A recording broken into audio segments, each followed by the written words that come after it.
بسم الله الرحمن الرحيم. الحمد لله رب العالمين والعاقبة للمتقين، صلى الله وسلم على نبينا محمد وعلى آله وأصحابه ومن تبعهم بإحسان إلى يوم الدين. وبعد.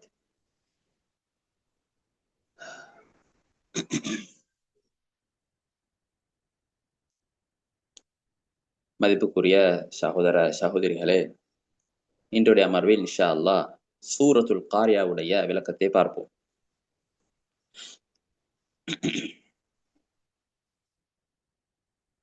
சூரத்துல் காரியா இது சூரத்துன் மக்கியா, இதற்கு முன்னால் இறக்கப்பட்ட சூறாக்களில் ஒன்று. இதற்கு வேறு பெயர்கள் எதுவும் அறியப்படவில்லை. சூரத்துல் காரியா என்ற பெயரிலேதான் இந்த சூரா கறிப்பட்டிருக்கிறது. அதே போல இந்த சூரா உலக முடிவை பற்றி பேசுகிறது. கியாமத் நாளை பற்றி இந்த சூரா பேசுகிறது. அந்த கியாமத் நாளில் நிகழக்கூடிய சில நிகழ்வுகளை பற்றி இந்த குர்ஆன் பேசுகிறது. அந்த நாளிலே மக்களுடைய நிலைமை எப்படி இருக்கும் என்பதை பற்றி இந்த சூரா பேசுகிறது. உலகம் முடிகின்ற பொழுது, இரண்டாவது சூர் ஊதப்படுகின்ற பொழுது, கபறுகளிலே இருக்கக்கூடிய எல்லாரும் எழுப்பாட்டப்படுவார்கள். அதாவது கபரிலே இருந்து வெளியே கொண்டு வரப்படுவார்கள். மஹ்ஷருடைய அந்த மைதானத்தில் நிறுத்தப்படுவார். அங்கே தட்டு தடமாறிக்கொண்டு இருப்பார்கள்.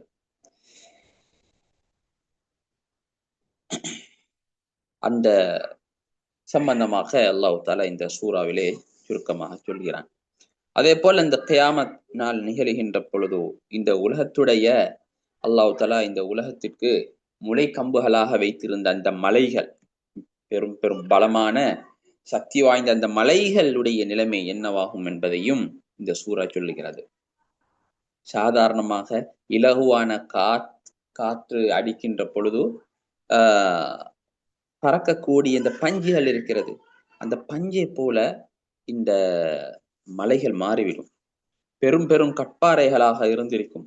பெரும் பெரும் முளை கம்புகளாக உலகத்தை ஆடாம அசையாம பாதுகாத்த அந்த பெரும் பெரும் மலைகள் அது பஞ்சிகள் போல, அது காணல் நீரை போல. அதுல எந்த ஒரு சாதாரணமாக எமக்கு அந்த எண்ணலால் வெளியாகக்கூடிய அந்த வெளிச்சத்தில் வறுமை அந்த சின்ன சின்ன அணுக்கள் போல், சின்ன சின்ன தூசிகள் போல், அதை போல இந்த மலைகள் ஆகிவிடும் என்பதை அல்லாஹ் தஆலா இந்த சூறாவிலே சொல்லுகிறான். அதே போல அந்த கியாமத் நாளில் மக்கள் இரண்டு கூட்டத்தினராக பிரிவாங்க. அது எதனை வைத்து கணக்கிடப்படும் என்றால், அவர்களுடைய அந்த மிசான், அந்த தராசியில் அவர்கள் செய்த இந்த அமல்கள் எல்லாம் போட்டு நிறுக்கப்படும். இதுல யாருடைய நிறுவை நல்ல அமல்களால் அப்படியே தாழுகிறதோ சுவர்க்கத்தை கொண்டு நன்மாராயம் பெறுவார்கள். யாருடைய நிறுவை அது அந்த அவர்கள் செய்த கெட்ட காரியங்களால், கெட்ட பாவங்களால் அப்படியே தாழுமோ பாரமாகுமோ, அவர்கள் மீளக்கூடிய இடம், அவர்களுக்கு இடம் அது நரகமாக மாறுகிறது.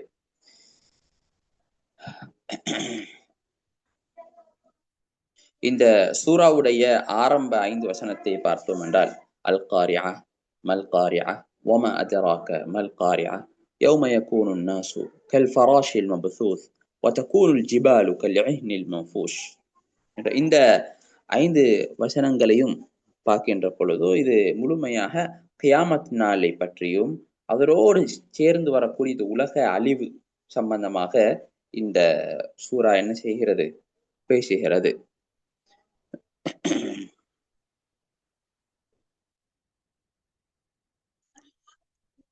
அதனை அடுத்து வருகிற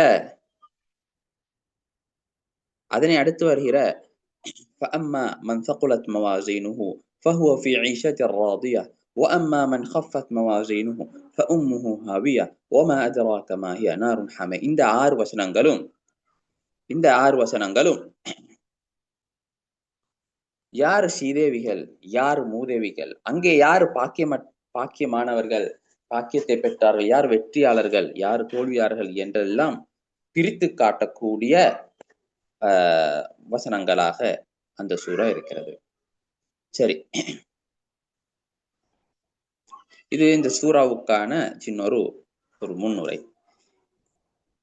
அடுத்தது இந்த சூறாவுடைய ஒவ்வொரு வசனங்களாக பார்ப்போம். முதலாவது வசனம் அல்லாஹ் தஆலா சொல்கிறான், அல் காரியா. அல் காரியா, அல் காரியா, கர்ஐ என்று சொல்றது பலமாக அட்டிக்கிறதுக்கு அரபிலே சொல்லப்படும். பலமாக அட்டிக்கிறதுக்கு சொல்லப்படும். அல் காரியா என்று இது கியாமத் நாளுகளுக்கு சொல்லப்பட்ட பேர்களில் ஒன்று. என்றால் அந்த நாளிலே மக்களை திடுக்கிட செய்யக்கூடிய, மக்களை அதிரச் செய்யக்கூடிய ஒரு பெரும் ஒரு சத்தம் அங்கே கேட்கும். அதுதான் அந்த இரண்டாவது சூர் ஓதப்படுகின்ற அந்த நேரம். அது ஒரு பலமான ஒரு சத்தமாக அது இருக்கும். பலமான ஒரு சத்தமாக இருக்கும். மக்கள் அதிலே உள்ள கடுமையான அமளி துமளிகளால் திரண்டு போவார்கள். எங்கே செல்வதென்று தெரியாமல் அங்கேயும் இங்கே ஓடி செல்வார்கள். அல்லாஹ் தஆலா திரும்பவும் அல் காரியா என்று சொல்லிவிட்டு திரும்பவும் மல் காரியா, அல் காரியா என்று இங்க முடிச்சிருக்கிற ஒரு வார்த்தையில கியாமத்து நாளில் கேட்கப்படக்கூடிய பெரும் சத்தம். கியாமத்து நாளுடைய பேரை அல்லாஹ் தஆலா காரியா, காரியா என்று சொல்லி நிறுத்தியிருக்கிறார். அதாவது காரியா என்கிறது சமீபத்தில் இருக்கிறது, அல்லது இந்த காரியா என்றது கியாமத் நாள் என்பது அது மிகவும் பயங்கரமானது என்றதுதான் இதனுடைய அர்த்தம். திரும்பவும் அதை அல்லாஹ் தஆலா திரும்ப கேட்கிறான், மல் காரியா, அந்த பயமுறுத்தக்கூடிய அந்த பயங்கரமான அந்த காரியா என்ன என்று அல்லாஹ் தஆலா திரும்ப ஒரு கேள்வியாக கேட்கிறான். அது மாத்திரமல்ல, திரும்பவும் கேட்கிறான், வமா அத்ராக மல் காரியா. முஹம்மது ஸல்லல்லாஹு அலைஹி வஸல்லம் அவர்களை பார்த்து அல்லாஹ் தஆலா கேட்கிறான், அந்த பெரும் அந்த காரியா என்றால் அது என்னவென்று உங்களுக்கு அறிவித்து கொடுத்தது எது என்று அல்லாஹ் தஆலா கேட்கிறான். இப்படி திரும்ப திரும்ப கேட்கிறது ஏனென்றால், திரும்ப திரும்ப கேட்கிறது ஏனென்றால் அதனுடைய பயங்கரத்தை தெளிவுபடுத்துவதற்காக, உணர்த்துவதற்காக.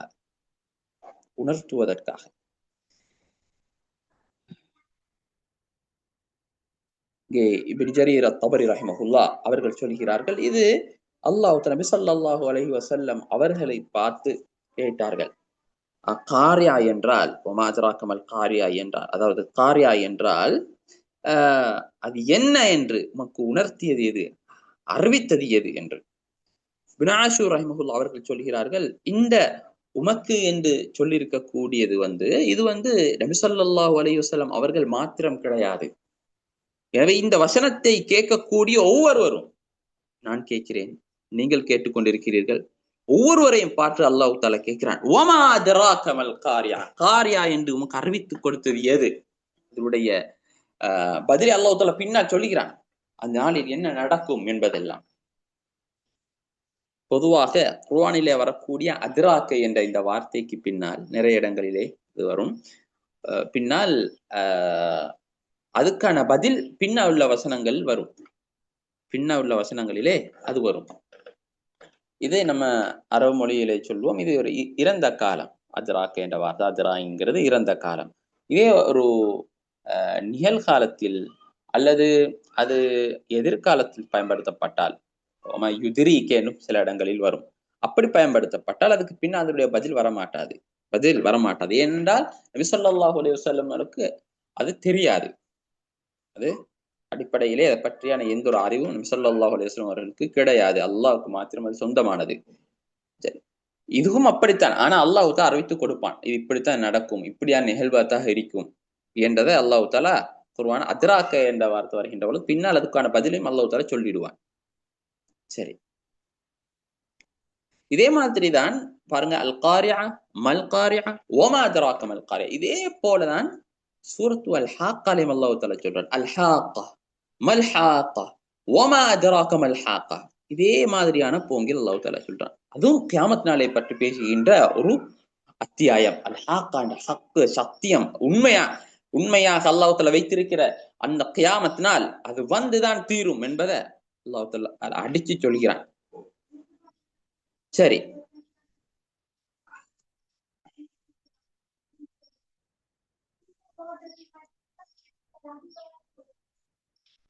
அடுத்த வசனம் யௌம யகூனுன் நாஸ் கல் ஃபராஷில் மபதூஸ். அந்த கியாமத் நாளிலே மக்கள் அல் ஃபராஷ் அல் மபதூஸ், அங்குமிங்கும் பரத்தப்பட்ட, அங்குமிங்கு தடமாறி செல்லக்கூடிய அந்த ஈசல்களை போல மக்கள் ஆகிவிடுவார்கள்.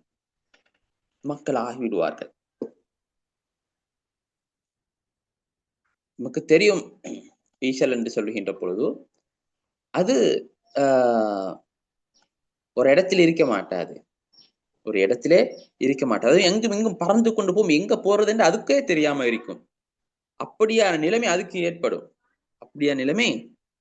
ஏற்பட்டுவிடும்.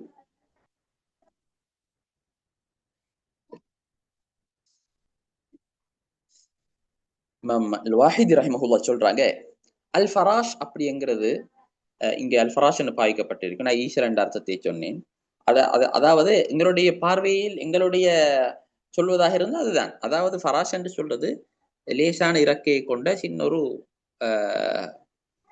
அதுக்கு பறவை என்று கூட சொல்ல மாட்டோம். லேசாக பறக்கக்கூடிய சின்ன சின்ன எங்களோட பார்வையில் சொன்னா இந்த பட்டாம்பூச்சிகள் போல, இந்த ஈசலை போல இருக்கக்கூடிய இந்த மாதிரியானது ஃபராஷ் என்று சொல்லப்படும். இமாம் வாஹித் ரஹிமஹுல்லா சொல்கிறார்கள், நெருப்பிலே பின்தொடர்ந்து விழக்கூடிய அந்த சின்ன சின்ன பூசிக்குத்தான் ஃபராஷ் என்று சொல்லப்படும். மக்களை இங்கே அல்லாஹ் தஆலா அவர்கள் இந்த ஈசல்களை போல மாறுவார்கள் என்று சொன்ன காரணம் என்னவென்றால், அவர்கள் அந்த கபர்களில் இருந்து எழுப்பாட்டப்பட்டதின் பின்னால், வெளியாக்கப்பட்டதின் பின்னால் ஒருவருக்கொருவர் ஒன்றுக்கு மேல் ஒன்றாக பாய்ந்து கொண்டு அந்த நெருப்பிலே விழுவார்கள். இங்கே போவதென்று தெரியாமல் தட்டு தடமாறிக் கொண்டிருப்பார்கள் அந்த நாளிலே. அதாவது அவர்கள் அந்த கபரிலிருந்து வெளியாக்கப்பட்டதுடன் அவர்களுக்கு ஏற்பட்ட அந்த திடுக்கத்தால், அவர் கேட்கின்ற அந்த சத்தத்தாலும், உலகத்தில் நடக்கக்கூடிய இந்த கடுமையான அமளித்துமளிகளாலும் எங்கே செல்வதென்று தெரியாமல் தட்டு தடமாறிக்கொண்டு ஒருவருக்கொருவர் மேல் விழுந்து கொண்டு அங்கும் இங்கும் பறந்து கொண்டு போவார்கள். இதனால் தான் அல்லாஹ் தஆலா இங்கே மக்களின் நிலைமையை இப்படி ஒரு உதாரணமாக அல்லாஹ் தஆலா எடுத்து காட்டுகிறான். சரி, அடுத்த வசனம் وَتَكُونُ الْجِبَالُ كَالْعِهْنِ الْمَنْفُوشِ.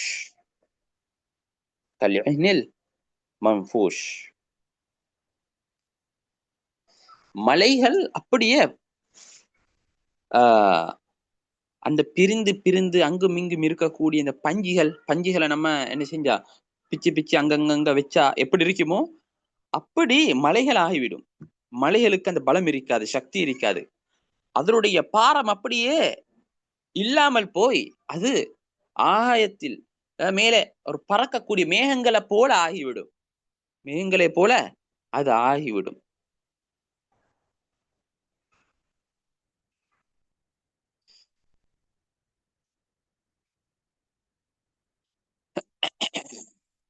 இது மலைகளுக்கு ஏற்படக்கூடிய நிலைமை.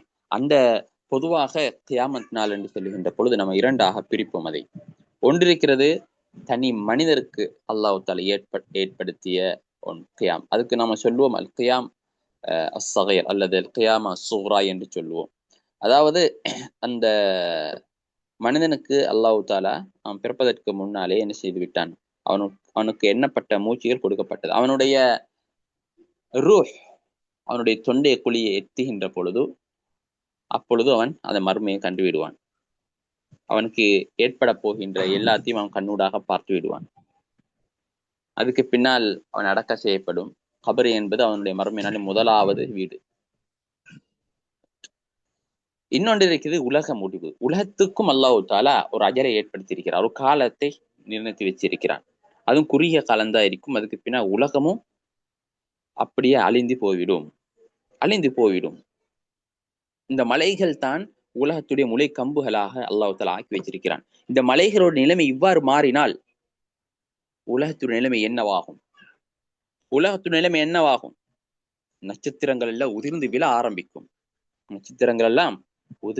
ஆரம்பிக்கும். வானங்கள் வெட்டிக்க ஆரம்பிக்கும். பூமி பிளக்க ஆரம்பிக்கும். பெரும் பெரும் கடல்கள் அப்படியே நெருப்பாக பத்தும். இப்படியான ஒரு பயங்கரமான ஒரு நிகழ்வு அந்த கியாமத் நாளிலே அது நடக்கும். இதனை அல்லாஹ் தஆலா இங்கே சுருக்கமாக ஞாபகம் ஊட்டுகிறான். பின்னால வேற வேற சூறாக்களில் விரிவாக வரும். அந்த நேரங்கள் இன்ஷா அல்லாஹ் விரிவாக பார்க்கலாம். அடுத்த வசனம் இந்த நாளிலே فَأَمَّا مَنْ ثَقُلَتْ مَوَازِينُهُ யாருடைய இடை, அதாவது யாருடைய அந்த தராசி, அது அவருடைய நல்ல நல்ல அமல்களால் அப்படியே பாரமாகி அவருடைய கெட்ட பாவங்களை விட அதிகமாக நல்ல காரியங்கள் அதிகமாகுதோ فَهُوَ فِي عِيشَةٍ رَاضِيَةٍ அவர் சுவர்க்கத்திலே அவர் விரும்பக்கூடிய அவர் பொருந்திக் கொள்ளக்கூடிய சுவர்க்கத்திலே நல்ல வாழ்க்கையை பெற்றுக் கொள்வார். நல்ல ஒரு வாழ்க்கை அவருக்கு கிடைத்துவிடும்.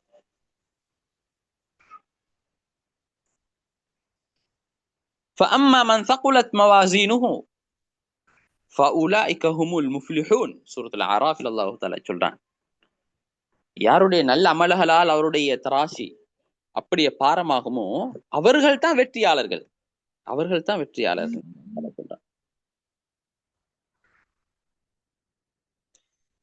ஈமான் நோடு நல்ல சாலிஹான அமல் செய்தவர்களுக்கு அல்லாஹ் தஆலா கானத் லஹும் ஜன்னாத்துல் ஃபிர்தௌஸ் நுஸுலா, அவர்கள் சந்தோஷமாக அந்த சுவர்க்கத்திலே இருப்பார்கள். சந்தோஷமான சுவர்க்கம், நல்ல இன்பகரமாக அவர்கள் இருப்பார்கள். சுவர்க்கம் என்பது என்ன? சுப்ஹானல்லாஹ், அது தனியான தலைப்பாக பின்னால் வேற பாடங்களில் கதைப்போம். சுருக்கமான ஸல்லல்லாஹு அலைஹி வஸல்லம் சொன்ன சில ஹதீஸ்ல மட்டும் ஞாபகம் ஊட்டுறேன். முஸ்லிம்ல வரக்கூடிய ஒரு ஹதீஸ், அபூ ஹுரைரா ரலியல்லாஹு அன்ஹு அறிவிக்கிறாங்க, யார் சுவர்க்கத்துக்கு கால் எட்டு வைத்து நுழைகிறாரோ, யாருக்கு சுவர்க்கம் கிடைக்குதோ இன்பமே இன்பம் என்றார்கள். இன்பமே இன்பம், யன்அமு வலா யபஅஸ், சடைவில்லாத இன்பமே இன்பம். உலக வாழ்க்கையோடு ஒப்பிட்டு பார்க்கையில் நாங்கள் உலகத்தில் இருக்கக்கூடிய இன்பங்களை ஒப்பிட்டு பார்த்தா அது குறுகிய நேர இன்பமாகத்தான் இருக்கும்.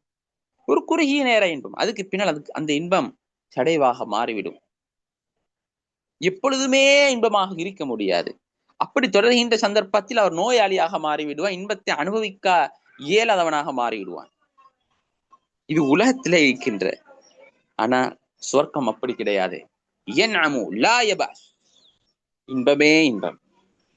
லா தப்லா சியாபு, அங்கே அவர் அணியக்கூடிய ஆடைகள், அவருக்கு கொடுக்கக்கூடிய வெகுமதிகள் எதுவுமே அது பழசாக மாட்டாது, அது பழையதாகி விட மாட்டாது, அது உக்கி போக மாட்டாது. அவருக்கு அங்கே கொடுக்கப்படக்கூடிய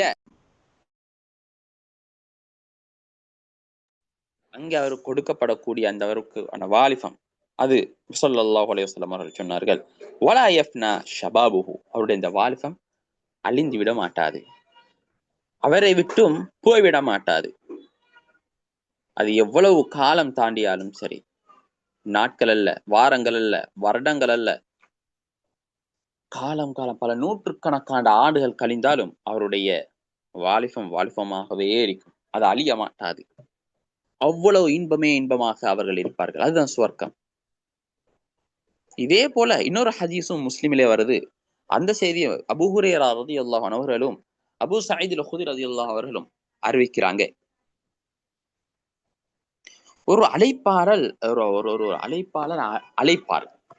எப்படி ஒரு சுவர்க்கவாசியை பார்த்து சொல்லுவாங்க, இன்னலக்கும் மன் தஸிஹு ஃபலா தஸ்கமு அபதா, இதுக்கு பின்னால நீங்க வந்துட்டீங்க, இங்க உங்களுக்கு ஆரோக்கியம் தான். இங்க நோய் என்றது எதுவும் கிடையாது. இங்க தலைவலி வாரது, இடுப்பு வலி வாரது, வயிறு வலி வாரது, வேற வேற எந்த ஒரு நோயும் கிடையாது. இங்க ஆரோக்கியமே ஆரோக்கியம் தான். அப்படி ஆரோக்கியமாக இருப்பீங்க, முழுமையான ஆரோக்கியமாக இருப்பீங்க. எந்த ஒரு நோயும் நெருங்க மாட்டாது உங்களுக்கு.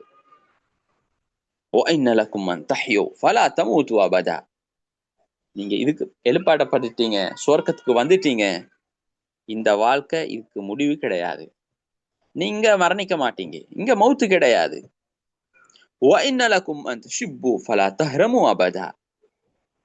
எப்பொழுதுமே வாலிபத்திலேயே இருப்பீங்க. இங்க வயோதிபம் என்பதே கிடையாது.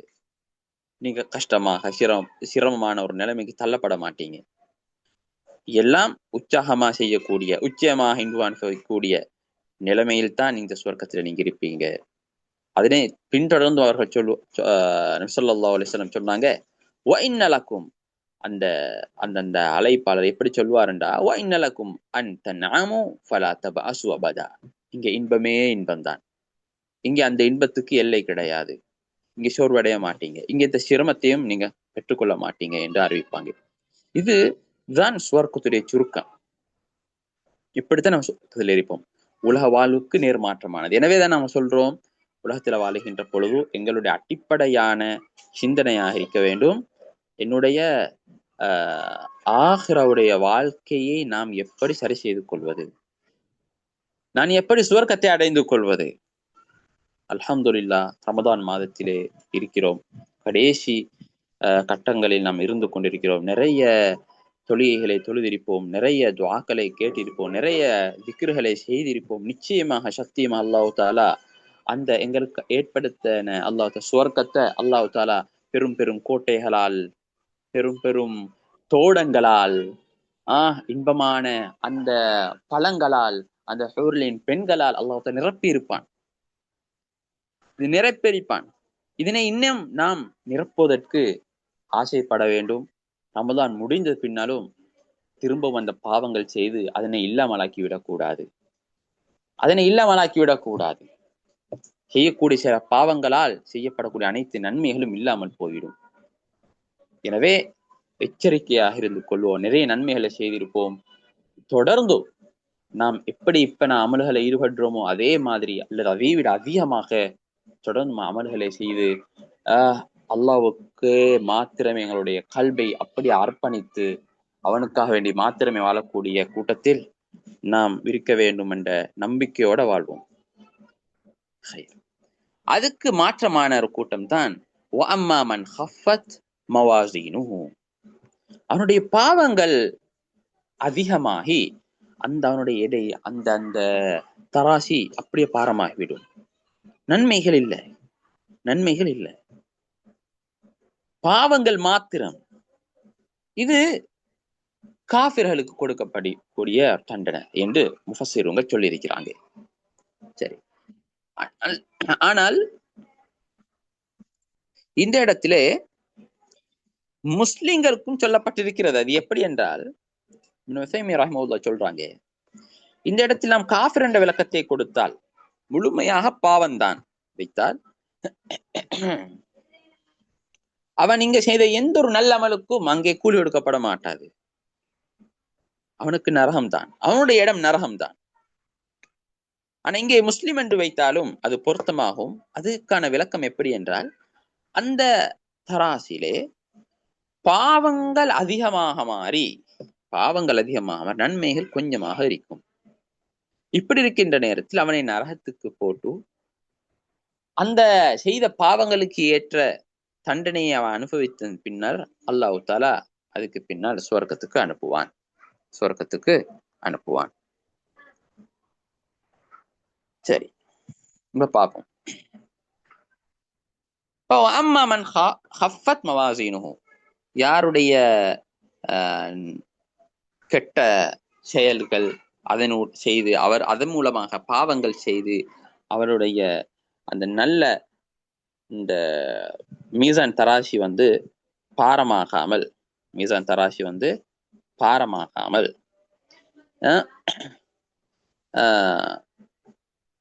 அப்படியே மிதந்திருக்குமோ, அப்படியே மிதந்து எதுக்குமே இல்லை என்றால் ஃபஉம்முஹு ஹாவியா, அவர் போகக்கூடிய இடம் அது நரகமாகும்.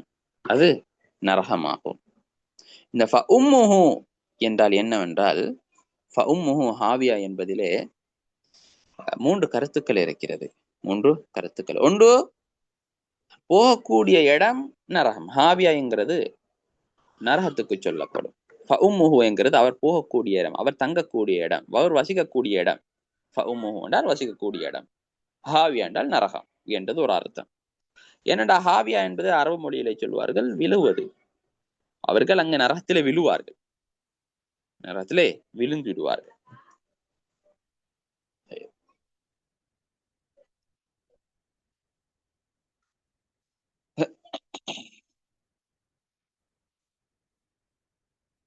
இரண்டாவது அர்த்தம் என்னவென்றால், உம்முஹு என்கிறது அது தாய்க்கு சொல்லப்படும். அவனுடைய தாய் சாக்கிதா, விழுவாள், அழிந்து விடுவாள் என்ற அர்த்தத்திலும் இந்த அர்த்தம் சொல்லப்படுகிறது. ஏனென்றால் அவன் பிறப்பதற்கு, அவன் இருப்பதற்கு காரணமாக இருந்தது யாரு? அவனுடைய தாய். அவனுடைய தாய் என்ற ஒரு அர்த்தம் இருக்கிறது. மூன்றாவது அர்த்தம் என்னவென்றால்,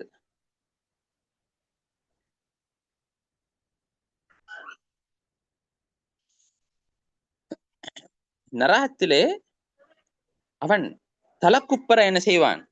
விழப்படுவான் என்ற அர்த்தம். உம்முஹு என்று சொன்னால் அர்த்தம் என்னவென்றால், அவனுடைய உம்மு ரஅஸிஹி ஹாவியத்துன் ஃபீ ஜஹன்னம், முழுமை அப்படியே தலக்குப்பர என்ன செய்ய விடுவான்? விழப்படுவான் இந்த நரகத்திலே. இப்ப இந்த 3 அர்த்தங்களையும் பெரும் பெரும் அறிஞர்கள் சொல்லியிருக்கிறாங்க. முதலாவது சொன்ன அந்த அர்த்தம் இருக்கிறதே, அவர்கள் ஒதுங்கக்கூடிய இடம், அவர்கள் வசிக்கக்கூடிய இடம் அது நரகமாக மாறும் என்ற இடம். அதனை இமாம் ஃபர்ரா, இமாம் ஸஜ்ஜாஜ், அதே மாதிரி இமாம் வாஹித், இமாம் பகவி, நஸஃபி, ஷௌகானி, இது போல பல அறிஞர்கள் இந்த கருத்தை சொல்லியிருக்கிறாங்க. இரண்டாவது, அதாவது முன்னைய சலஃபுகள்லையும் இந்த கருத்தை இப்னு ஸைத் அவங்களும் சொல்லியிருக்கிறாங்க. ஆனா ரெண்டாவது கருத்து சொன்னவங்க இமாம் அஹ்ஃபஷ், முபர்ரித், அதே மாதிரி ஷேக் ஸமக்ஷரி ரஹ்மத்துல்லாஹி இவர்களுடைய கருத்தும் இதுதான். எனவே எங்களுக்கு இந்த முதலாவது அர்த்தம், இரண்டாவது அர்த்தம், இந்த 2 அர்த்தத்தையும் எடுத்து கொள்ளலாம் என்பது அறிஞர்களுடைய ஏகோபித்த கருத்தாக இருக்கிறது. சரி,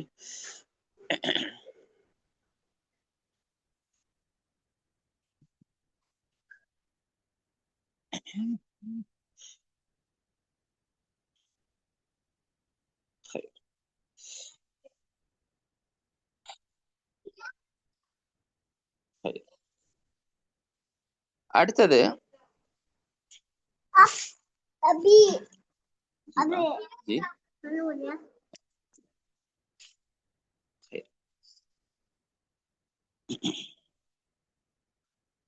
இந்த நரகத்துடைய பயங்கரத்தை வெளிப்படுத்திய வண்ணம் அல்லாஹ் தஆலா அடுத்த வசனத்தில் அல்லாஹ் தஆலா சொல்றான், வமா அதராக மா ஹியா,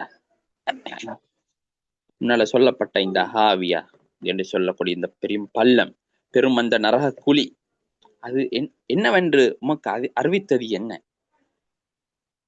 அது அறிவித்தது என்ன என்று அல்லாஹ் தஆலா திரும்ப கேட்கிறான். கேட்டுவிட்டு அவனாய பதில் சொல்கிறான், நாருன் ஹாமியா, அதுதான் கடினமான சூட்டை கொண்ட நெருப்பு, நரகம் என்பதாக சொன்னார்கள்.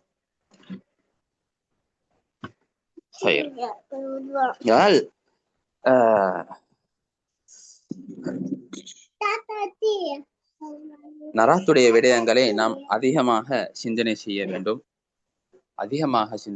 வேண்டும். நரகம் என்பது சாதாரணமாக நாம் நினைக்கின்றது போல அது சாதாரண விடயம் அல்ல, அது சாதாரண ஒரு விடயம் அல்ல.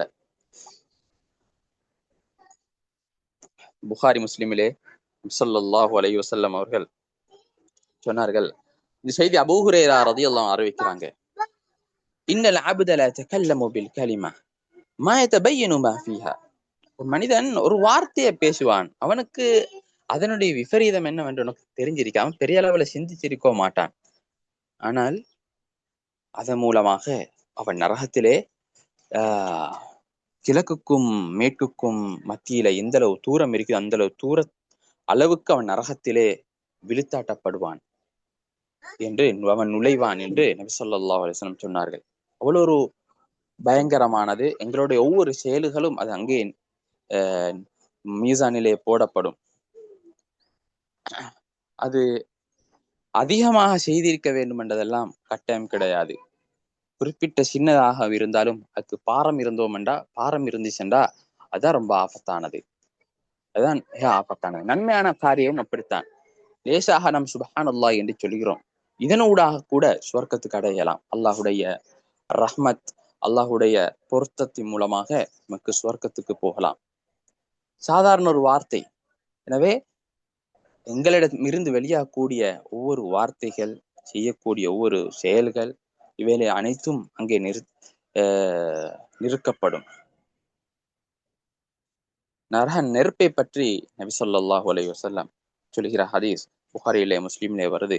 சொன்னாங்க, நாருக்கும் ஹாதிஹி அல்லதி யூகிது இப்ன ஆதம் ஜுஸ்உன் மின் 70 ஜுஸ்அன் மின் ஹர்ரி ஜஹன்னம். இப்போ உலகத்துல நீங்க பாவிக்கக்கூடிய இந்த நெருப்பு இருக்குதே, இது நரக நெருப்புல 70 என்று சொன்னாங்க. அதாவது அந்த சூடை நம்ம பிரிச்சோம் என்று சொன்னா அது 70 சொல்லி சொன்னாங்க நபி அவங்க. சொன்னாங்க, فإنها فضلت عليها ب69 جزءا. 69 மடங்காக அது என்ன செய்யப்பட்டிருக்குது, மேலதிகப்படுத்தப்பட்டிருக்கிறது. குல்லுஹா மித்லு ஹர்ரிஹா. ஒவ்வொரு பகுதியும் அது இந்த சூட்டுடைய அளவாக இருக்கும் என்பதாக ஸல்லல்லாஹு அலைஹி வஸல்லம் சொன்னாங்க.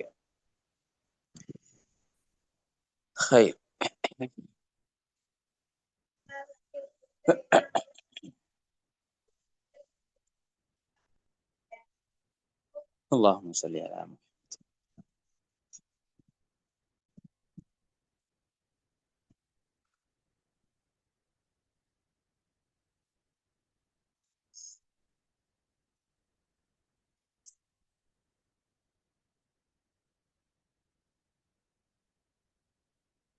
அல்ஹம்துலில்லாஹ்.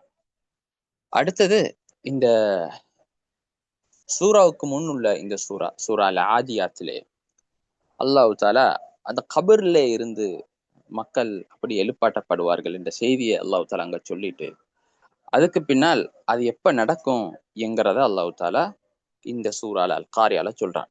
சொல்லிட்டு அந்த கபர்ல எழுந்ததுக்கு பின்னால் என்ன மக்களோட நிலைமை எப்படி இருக்கும் என்றதை அல்லாஹ் தஆலா சொல்றான். சொல்லுகின்ற பொழுது அல்லாஹ் தஆலா 2 உதாரணங்களை எடுத்து காட்டான். ஒன்று, மக்களோட நிலைமை எப்படி இருக்கும், அவர்கள் கல்ஃபராஷில் மபசூஸ், அப்படி அங்கேயும் இங்கும் பரத்தப்பட்ட அந்த ஈசல்களை போல இருக்கும் அப்படின்னு சொல்லியிருக்கிறார். அதுக்கான காரணம் என்னவென்றால், மக்கள் ஒருவருக்கு ஒருவர் அப்படியே முட்டிக்கொள்வார்கள், ஒரே இடத்திலே இருக்க மாட்டார்கள், பூமியில் அங்கும் இங்கும் பறந்திருப்பார்கள், ஒருவருக்கொருவர் ஒன்றுக்கொண்டு மேலே ஏறி கொண்டிருப்பார்கள். அதிகமாக இருந்ததுனால அவர்களுக்கு எந்த ஒரு பாதுகாப்பும் கிடையாது. அவர்களுக்கு எந்த ஒரு பாதுகாப்பு, மிக பலவீனர்களாக இருப்பார்கள். அவர்களாக அழிவில் விழுவார்கள். இன்று நம்ம ஈசலா பார்க்கின்ற பொழுது பாருங்க, நெருப்பு வச்சிருந்தா அட வெளிச்சத்துக்கு பக்கத்துல சுத்தி சுத்தி அதுக்கே விளங்க அதுல விழும். நம்ம லைட்டை பார்த்தா லைட்டை சுத்தி சுத்தி இருக்கும். அதுக்கு எங்க போறோம்னே தெரியாம இருக்கும். அதே போல மலைகளை பற்றி சொல்கின்ற பொழுது, மலைகள் அது அப்படியே பெரும் அங்குமிங்கும் பரத்தப்பட்ட பாரமே இல்லாத பஞ்சுகளை போல மாறிடும் என்று அல்லாஹ் தஆலா சொல்றான். அதுக்கான காரணம் என்னடா, அது அங்குமிங்கும் அந்த வெடித்து சிதறி காணப்படும். அது அப்படியே பஞ்சுகளை போல அங்குமிங்கும் பறந்திருக்கும். அது வேற வசனங்கள் அல்லாஹ் தஆலா விளங்கப்படுத்தணும்னா ஹபா மன்சூரா, அதாவது பரத்தப்பட்ட கண்ணுக்கு ஹபா என்று சொல்றது எதுக்கு என்று சொன்னா, இந்த எங்களுடைய வீட்டிலே இருக்கின்ற பொழுதோ ஏதோ ஒரு ஒட்டைகளூடாக வெளிச்சம் வருகின்ற பொழுது எங்களுக்கு தெரியும், அங்கே சின்ன சின்ன அணுக்கள் போல சின்ன சின்ன தூசிகள் போல சுற்றிட்டு இருக்கும். இதை போல அந்த மலைகள் மாறிவிடும். எனவே இது அந்த நாள் நிச்சயமாக சத்தியமாக நடந்தேதான் தீரும். ஹைர். இப்படி பார்க்கின்ற நேரம் ஒரு சந்தேகம் வரலாம். நல்லவர்கள் இந்த இந்த நேரத்தில் அவர்களுக்கான நிலைமை என்னவாகும்? நல்ல அமல் செய்தவர்கள் இங்க சுருக்கமாகத்தான் சொல்லப்பட்டிருக்கிறது. யாருடைய நல்ல அமல்கள் கூடினா அவர்களுக்கான இடம் சுவர்க்கம் என்று. அந்த அமளி துமளி இருக்கின்ற இந்த பயங்கரமான அந்த நாளிலே நல்லவர்களும் அந்த கஷ்டங்களை காணுவார்களா, காண்பார்களா? அதனை கஷ்டங்கள் அவங்களும் அனுபவிப்பாங்களா என்ற ஒரு கேள்வி வரும். இல்ல, இது முழுமையாக இதை அனுபவிக்கிறது யார் என்று கேட்டால் இந்த கெட்டவர்கள் தான். இந்த கெட்டவர்கள் தான். அந்த அந்த நாள் பயங்கரமான ஒரு நாள். அந்த நாள் ஒரு பயங்கரமான ஒரு நாள். மக்கள் அங்கே 2 கூட்டமாக பிரிவார்கள். ஒரு கூட்டம் அவர்கள் கபரில் எழுந்ததின் பின்னால் அங்கேயும் இங்கும் தட்டு தடமாறிக்கொண்டு செல்வார்கள். தாய் அவளுடைய உறவினர்களை தேடி போவாங்க.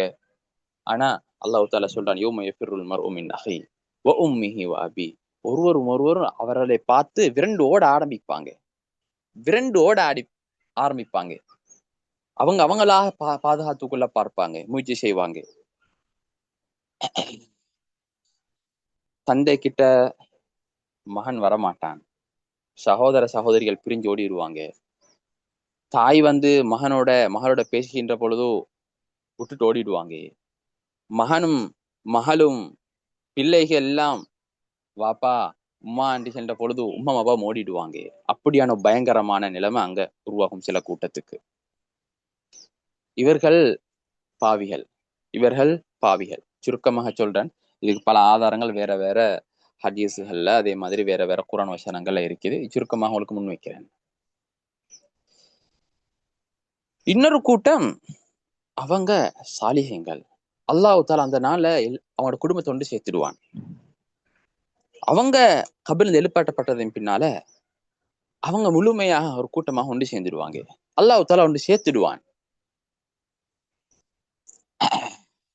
அல்லாஹ்க்கு விருப்பமான குடும்பம். இவர்கள் அங்க உள்ள எந்த ஒரு அமல் துமல்களையும் சந்திக்க மாட்டாங்க. அல்லாஹ் தஆலா முழுமையாக அவங்களை எல்லாரையுமே ஒன்று சேர்த்து உடனே சுவர்க்கத்துக்கு அனுப்பிடுவாங்க. அது அவர்களுடைய கணக்கில் அவர்கள் சுவர்க்கத்துக்கு நுழைஞ்சிடுவாங்க. இதை போலதான் ஆரம்பமாக நல்ல ஒருவருக்கு மௌத் வருகின்ற பொழுது அவர்கள் கபருக்கு போய் சாதாரண கண் சிமிட்டும் அளவுலே அவர் சுவர்க்கத்தை நுழைஞ்சிடுவாரு. கபருடைய வாழ்க்கை பல்லாயிரக்கணக்கான ஆண்டுகளாக இருந்தாலும் அவருடைய கணக்கில் அவர் சுவர்க்கத்துக்கு போயிடுவாரு. அல்லாஹ் தஆலா அப்படி வைத்திருக்கிறான். எங்களுக்கு அறிவிக்கப்பட மாட்டாது. ஆனா கெட்டவர்கள் கபரிலே பல ஆண்டுகள், பல வருடங்கள் கஷ்டத்தை அனுபவிப்பார்கள். சாதாரணமாக நாளைக்குத்தான் இந்த உலகம் அழிகிறது என்று வைத்தால், இன்றைக்கு மரணித்தொருத்தர் அவர் பாவியாக இருந்தால் அவர் பல ஆண்டுகள் அந்த கபரிலே அதை அனுபவிக்கக்கூடிய அவருடைய கணக்கில் அது ஆகிவிடும். இது சுருக்கமான ஒரு தெளிவு. பலருக்கு இதிலே சந்தேகங்கள் இருப்பதனால், இதிலே விளக்கம் இல்லாத என்பதனால் இது சற்று ஞாபகப்படுத்திக் கொண்டேன். அல்ஹம்துலில்லாஹ். இப்ப நம்ம ஸ்லைடு போவோம்.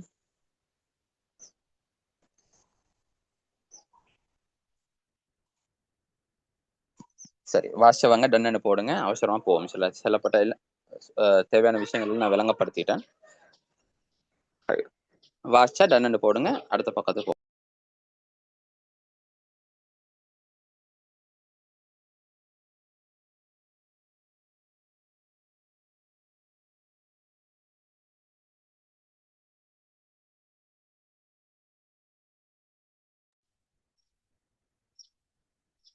சரி, அடுத்த பக்கத்துக்கு போவோம்.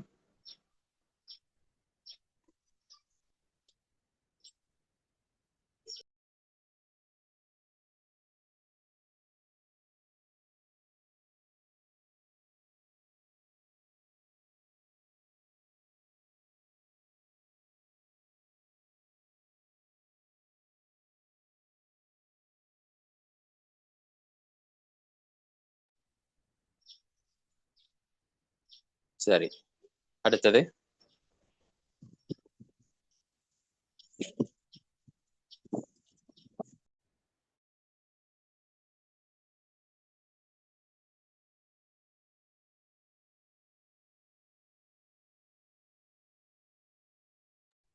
பட் இது இறக்கப்பட்டதுக்கான சுருக்கம் அந்த காரணங்கள் எதுவும் அறிவிக்கப்பட இல்லை. சரி, அடுத்த பக்கம்.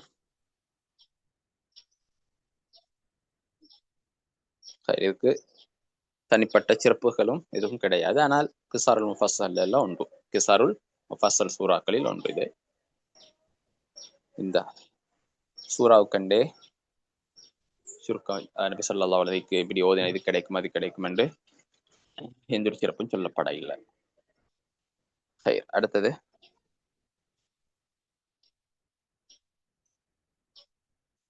இந்த சூறாவுக்கும் முன்னுள்ள சூறாவுக்கும் உள்ள தொடர்பு நிதானமா வாசிங்க.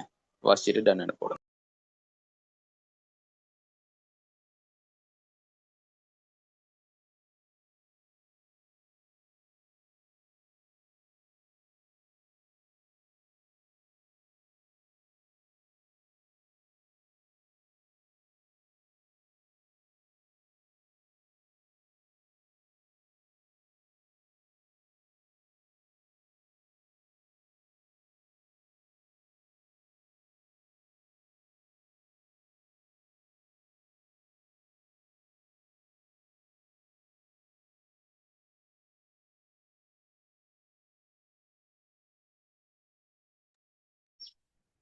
சரி, அடுத்தது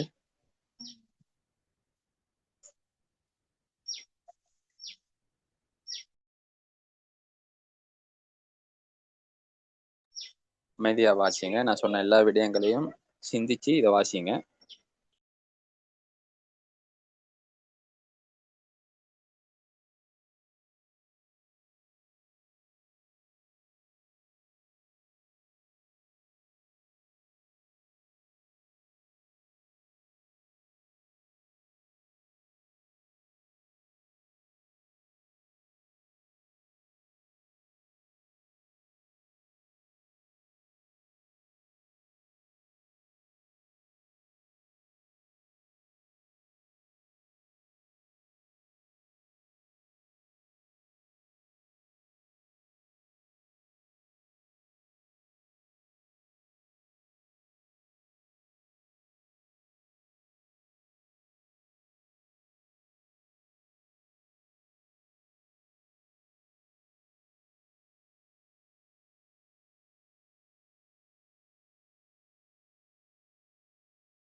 சரி, ஓகே.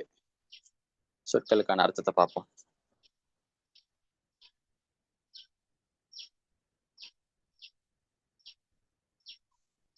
அல் காரியா என்பது திடுக்கத்தில் ஆழ்த்தக்கூடியது, பயங்கரமாக பலமாக அட்டிக்கக்கூடியது என்றுதான் அதனுடைய மொழி அர்த்தம். சரி, பாருங்க.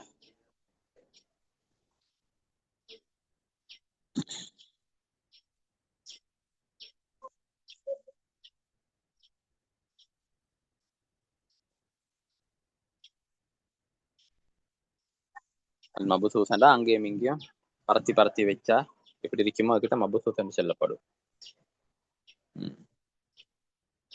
சரி, அடுத்த பக்கம்.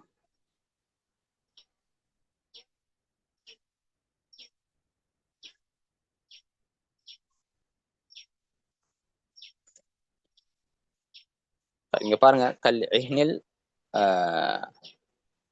மன்ஃபூஷுக்கு இந்த முடியை போன்று, அல் மன்ஃபூஷ் சாயமேற்றப்பட்ட முடியை போன்று என்று சொல்லப்பட்டிருக்கிறீங்க. சரி, அந்த அர்த்தம் அந்த அர்த்தமாக்கு கொடுக்கப்பட்டிருக்குது. அந்த பருத்தி அந்த பஞ்சி அல்ல லேசாக அது ஏன் இப்படி சொல்லப்படுறது முடிய போல என்று சொல்லப்படுறதுக்கான காரணம், அந்த அர்த்தம் சொல்லப்படுறதுக்கான காரணம், மலைக்கும் முடிக்கும் எவ்வளவு டிஃபரண்ட், எவ்வளவு பலமானது மலை, எவ்வளவு பலகீனமானது முடிகளை போல ஆகும்னு சொன்னா. சரி,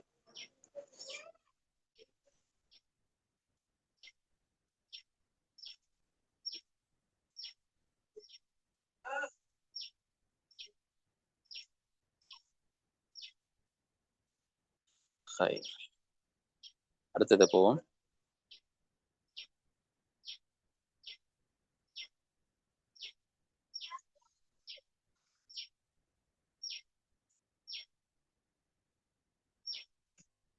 பொதுவா ஹாவியா என்று சொல்றது அரபுல ரெண்டு மலைகளுக்கு மத்தியில இருக்கக்கூடிய பெரும் பள்ளத்தாக்குக்கு தான் சொல்லப்படும். சரி, இங்கே இதனுடைய அர்த்தம் நரகம்.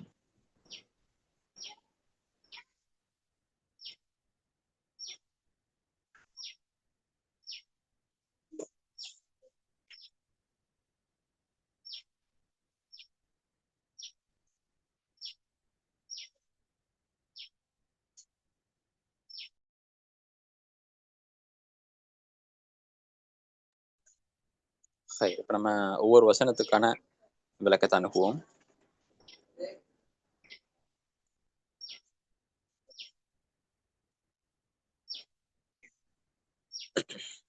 நல்லா நீங்க பாடமாக்கணும், இந்த அர்த்தங்களை மனசுல பதிய வச்சுக்கொள்ளணும் என்ற நீயத்தை வச்சுக்கொண்டு வாசிங்க, அப்பதான் பதியும்.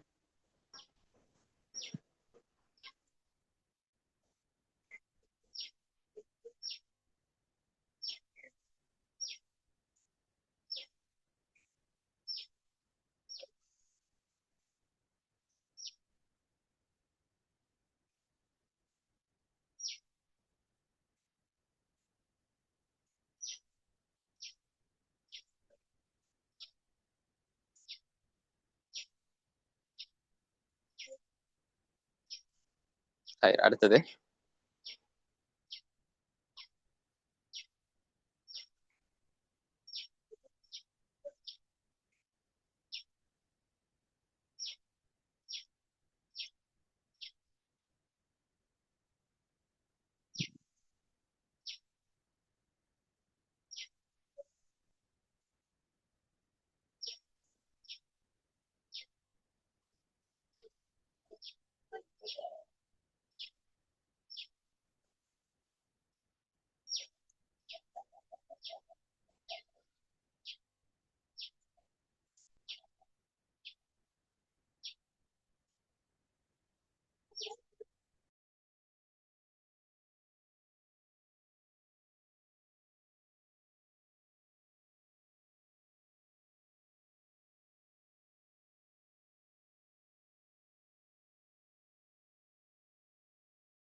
சரி, அடுத்தது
அடுத்தது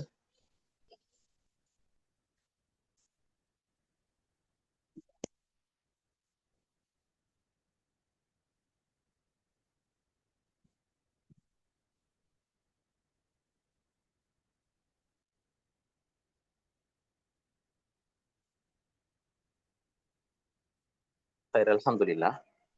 அப்ப இந்த சூறாவுடைய அடிப்படை நோக்கம் என்னவென்றால், எங்களுக்கு ஏற்பட இருக்கின்ற மிக முக்கியமான நிகழ்வுதான் அங்கே அல்லாஹ் தாலா எங்களுடைய கூலி கொடுக்கக்கூடிய ஒரு நலங்கு நிகழ்வு இருக்கிறது.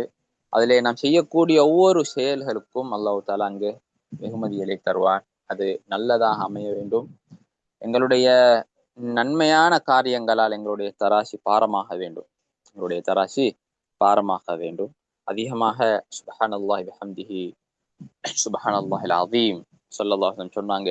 அல்லாஹ்வுக்கு விருப்பமான 2 கலிமாக்கள், நாவுக்கு லேசான 2 கலிமாக்கள், மீசான் தராச அது பாரமாக்கக்கூடிய 2 கலிமாக்கள் சொல்லிட்டு சொன்னாங்க. எனவே அதிகமா இந்த களிமா ஓதுங்க. அதே மாதிரி மற்றும் ஒரு ஹதீஸ் நபி ஸல்லல்லாஹு அலைஹி வஸல்லம் சொன்னாங்க, ஹுஸ்னுல் குலுக் இருக்குதே, மத்தவங்களோட நல்லா நடந்து கொள்றது, மத்தவங்கள மன்னிச்சு விடுறது, மத்தவங்களோட இரக்கமாக பேசுறது, மத்தவங்க கஷ்டத்தை நீக்கிறது, இது இதை விட பாரமானது எதுவும் இருக்க முடியாது மீதான் தராசில். அதனால அதுல கூடுதலாக அவதானம் செலுத்துவோம். ரமதானுடைய மாதம் கட்டாயமாக யோசிப்போம், எவ்வளவு சதக்காக்கள் கொடுத்திருக்கிறோம், எத்தனை பேர்ட கஷ்டங்களை நம்ம நீக்கி இருக்கிறோம், எத்தனை பேர்ட கண்ணீர் நம்ம தொடச்சிருக்கிறோம் என்றத கொஞ்சம் ஒரு ஓரமாக இருந்து சிந்திப்போம். புறப்பாடுகள் பல இருக்கும், அவைகளை நிவர்த்தி செய்யறதுக்கான சந்தர்ப்பம் குறுகிய ஒரு நாட்கள் இருக்கிறது. அதை முழுமையா பயன்படுத்துங்க. அதிகமாக மௌத்த நினைங்க. எனக்கு நிச்சயமாக சத்தியமாக மௌத்தங்கிறது வந்தேதான் தீரும். கண்ணுக்கு முன்னால் பலரும் மரணிச்சுட்டு இருக்கிறாங்க. அதுக்கு வயசு கிடையாது. சின்ன பிள்ளைகள்ல இருந்து வயதோ அந்த நல்ல சக்தி வாய்ந்த நல்ல உற்சாகமான அந்த எத்தனையோ வயது வாலிபர்கள் மரணிச்சு போறாங்க. அப்ப அதனால எங்களுக்கு வர்றது எங்களுக்கு வராம இருக்கும் என்று சொல்லி யாருக்கும் சொல்ல முடியாது, அப்படி நினைக்க கூட முடியாது. சைத்தானுடைய வலைகளில் ஒன்றுதான் மௌத்த தூரமாக்கி காட்டுறது, மௌத்த கொஞ்சம் தூரமாக்கி காட்டுறது. அப்ப அதை சைத்தான் தான் அதை போட்டு அதுக்கான மௌத்துக்கும் எங்களோட கல்புக்கும் மத்தியில நப்சுக்கும் மத்தியில என்ன செய்வான்னு சொன்னா ஒரு திரையை போட்டுடுவான். அப்படி போட்டா எங்களுக்கு மௌத்து எங்கேயோ ஈக்கிரமா விளங்கும். எங்களுக்கு மௌத்து ரொம்ப கிட்ட இருக்குது. அல்லாஹ் தஆலா குர்ஆன்ல சொல்றது எங்களுக்கு கிட்ட சமீபத்துல இருக்குது, மிச்சம் கிட்ட எங்களோட ஒட்டி இருக்குது மௌத்து. நம்ம விடக்கூடிய ஒவ்வொரு மூச்சும் முடிஞ்சுட்டு போகுது. போகக்கூடிய கழியக்கூடிய ஒவ்வொரு செகண்ட், ஒவ்வொரு நிமிடமும், ஒவ்வொரு மணித்தியாலங்களும் எங்களோட வாழ்க்கையை முடிஞ்சு நாங்க மௌத்தை நோக்கி நெருங்கி கொண்டே போறோம். அப்ப அதனால எப்ப முடியும் என்று தெரியல, நம்ம போடக்கூடிய எத்தனை கவலம் பாக்கி இருக்குதுன்னு தெரியல. அப்ப அதனால அதை சிந்திப்போம். அந்த மௌத்துடைய நிலைமை நல்லதாக அமையணும், நல்ல மௌத்துடைய நிலைமை உண்டாகணும். அல்லாஹ் எனக்கும் உங்களுக்கும் ஹுஸ்னுல் காத்திமா நசீபாக்குவானாக, நல்ல மௌத்து நசீபாக்குவானாக. குர்ஆன் ஓதிக்கொண்டிருக்கின்ற நேரத்துல சுஜூதுல, ருக்கூல, மஸ்ஜிது நபவியில நல்ல மௌத்துல அல்லாஹ் ஏற்படுத்தி தரட்டும். அந்த மரணிக்கிற நேரம் உரத்த குரல்ல நம்ம அல்லாஹ் இடத்துல சாட்சி சொல்லி, அந்த அல்லாஹ் மாத்திரம்தான் வணக்கத்துக்குரிய, வேற யாரும் இல்லை, நபி ஸல்லல்லாஹு அலைஹி வஸல்லம் தான் என்னுடைய தூதர் என்று உரத்த குரல்ல சாட்சி சொன்ன வண்ணம் அல்லாஹ் தஆலா எனக்கும் உங்களுக்கும் மௌத்து தரட்டும். ஜஸாக்குமுல்லாஹ் ஹைரன். முடிச்சு கொள்வோம். இன்ஷா அல்லாஹ் நாளையுடைய பாடத்தில் சந்திப்போம். அஸ்ஸலாமு அலைக்கும் வரஹ்மத்துல்லாஹி வபரகாத்துஹு. சுப்ஹானல்லாஹ். அஷ்ஹது அன் லா இலாஹா இல்லா அன்த அஸ்தக்ஃபிருக வ அத்தூபு இலைக்.